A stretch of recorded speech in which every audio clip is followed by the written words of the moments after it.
41 Surabaya.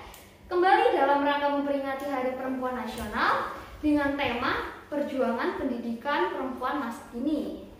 Bersama saya Ida Ayu Amelia Putri dan saya Karina Amalia Putri. Selama beberapa saat ke depan kita akan berbincang dengan narasumber yang inspiratif, yakni Bu Diana Fajarwati MPD.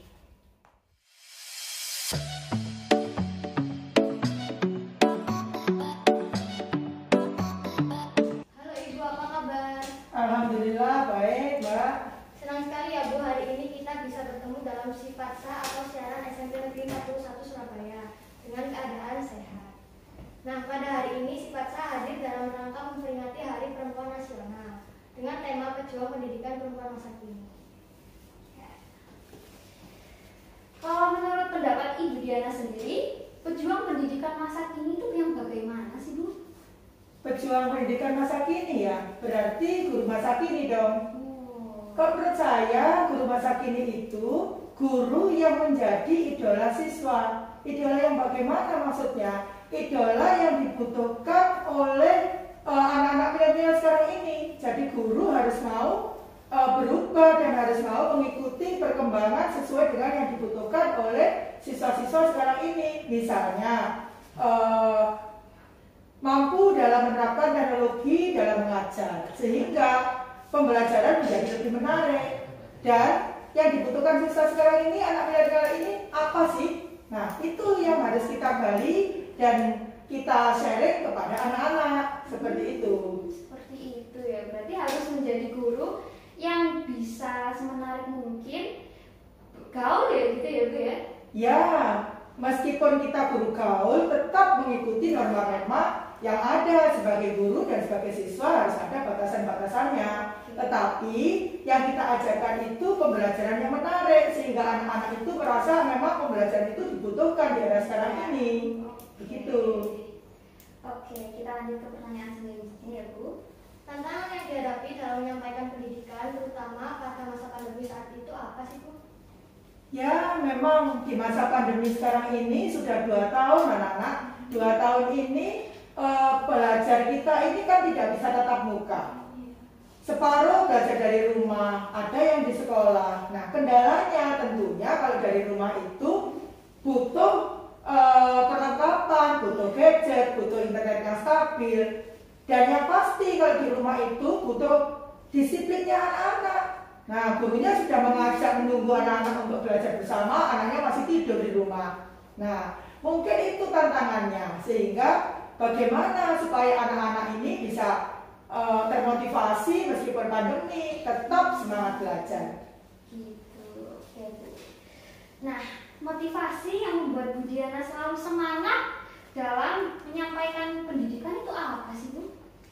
Ya, yang memotivasi saya ini kan karena saya ini sudah sebagai guru ya Mbak ya. Jadi sebagai guru dalam hati kecil saya sudah punya niatan untuk ikut paling tidak menyumbang pendidikan, menyumbang agar anak bangsa ini menjadi lebih pintar. Nah, meskipun di era pandemi, saya tetap berupaya, tetap semangat bagaimana agar anak-anak ini tetap belajar.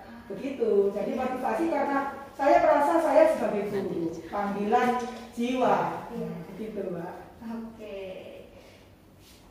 Sebagai seorang perempuan menjadi ibu adalah karunia yang luar biasa. Bagaimana cara Bu Diana membagi waktu untuk melakukan tugas sebagai ibu dan guru?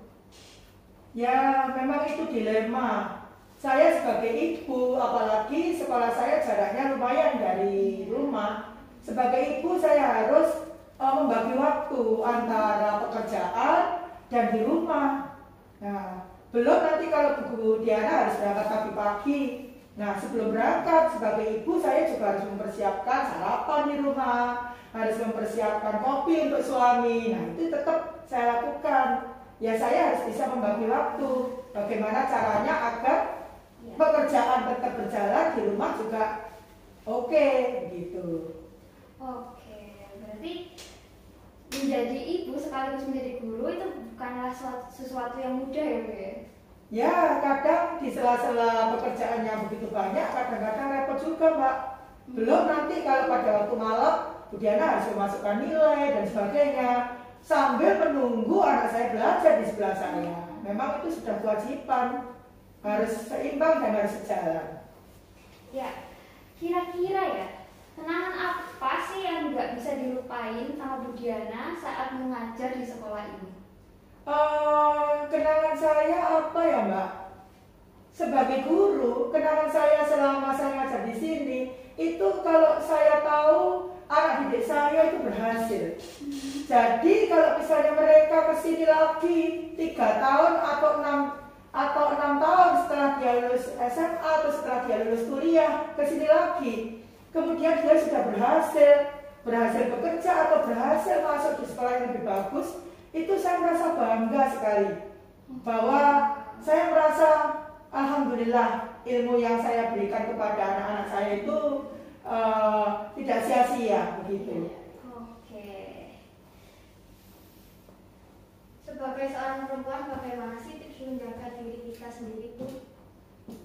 Untuk menjaga diri kita sendiri, kita sebagai perempuan harus menghargai diri kita sendiri. Kalau kita menghargai diri kita sendiri, pasti kita dihargai orang lain. Ya, bagaimana cara menjaga diri kita sebagai perempuan? Ya, kita harus bersikap sopan, harus berbusana sopan, ya, karena kita ini orang timur. Kalau kita menghargai sendiri diri kita sendiri, pasti orang itu akan segan kepada kita. Gitu ya, Bu. Ada nggak sih pesan yang Bu Diana ingin sampaikan buat murid-murid yang ada di rumah? Untuk anak-anakku yang ada di rumah, pesannya Bu Diana, tetap rajin belajar. Ya, tetap rajin belajar dan insya Allah apa yang kalian pelajari sekarang pasti berguna. Usaha tidak akan mengkhianati hasil. Kalau kalian belajar maksimal ilmu apapun, nanti di kemudian hari kalian akan memetik hasilnya. Ya, akan menjadi orang yang berguna untuk semua. Insya Allah. Harapan Ibu untuk siswa SMP Negeri 41 Surabaya itu apa sih, Bu? Harapan saya untuk anak-anak SMP Negeri 41 Surabaya, di samping dia menjadi siswa yang berintelektual, ber-IQ, dia juga menjadi siswa yang mempunyai karakter yang bagus, menjadi siswa yang berjiwa sosial, dan menjadi siswa yang santun, seperti yang diterapkan dalam Pemuda Pancasila, seperti itu.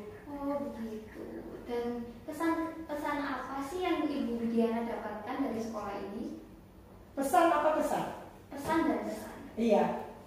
Kesan-kesan saya untuk SMP Negeri 41, saya sangat senang di sini.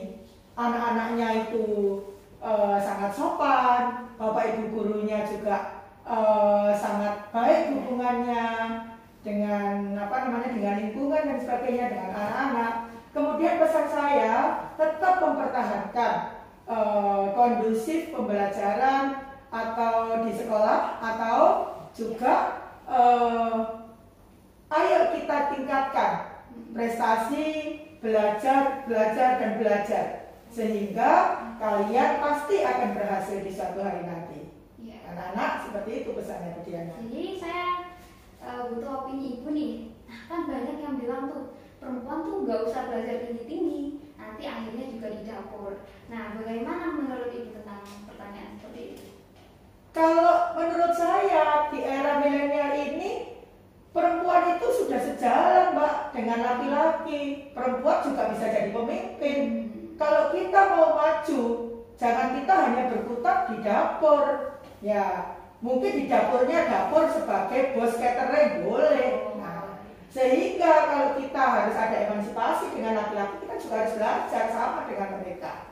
Sehingga kita juga bisa jadi orang sukses perempuan itu sekarang. Itu menurut Bu Diana. Oke. Ya teman-teman semua, demikianlah tadi pesan dan kesan dari Ibu Diana untuk kita semua. Ya. Tak terasa ya, kita udah lama ngobrol-ngobrol nih ya, mendengarkan bersama isi hati sosok inspiratif Bu Diana di depan kita hari ini. Nah, kesimpulan yang kita ambil dalam podcast kali ini adalah wanita itu diciptakan istimewa, tetap tegar meski nyaris mengalah, tetap sabar meski ingin mengeluh, tetap kuat meski hampir terjatuh. Kalau menurut Katrin, kesimpulan yang kamu dapat hari ini tuh gimana sih? Oke, bukan karena penampilan, bukan karena kondisi fisik, bukan karena status sosial, bukan strata pendidikan. Ini tentang bagaimana satu manusia memandang manusia lain. Seharusnya tidak menjadi dua. Wanita sering diremehkan, tapi kita harus menjadi wanita yang bangkit dan mengembangkan negara ini menjadi maju. Ya, demikian Spatsa dalam rangkaian memperingati Hari Perempuan. Sekian dari saya, Ida Ayu Amelia Putri dan Karina Amalia Putri. wassalamualaikum warahmatullahi wabarakatuh. Waalaikumsalam. Dadah. Oh iya, makasih ya Bu atas Ya. kehadirannya hadir menjadi narasumber hari ini. Sama-sama, Saya Mbak. sangat berterima Terima kasih kasih. juga. Ya. Ini sedikit rasa terima kasih saya kepada Bu Diana berupa Terima kasih banyak. piagam